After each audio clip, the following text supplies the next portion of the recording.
So this is the life of a landlord. There's a lot of ups and downs. There's a lot of unknowns. We call it black swan.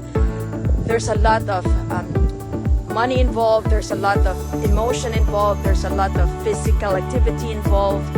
So I'm sharing that with you as you either start your journey into apartment investing, or you have a couple and you want to grow and scale your apartments, or if you're thinking of even being an apartment syndicator, because now is the best time to be learning, now is the best time to be looking, now is the best time to be underwriting, now is the best time to be talking to the bankers, now is the best time to be talking to brokers.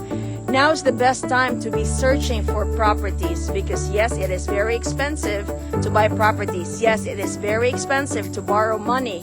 But just like with us, it can hit, it can miss. There's a cycle of ups and downs.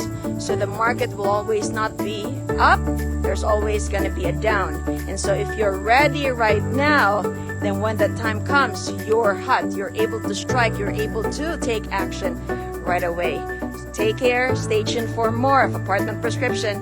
Bye, guys.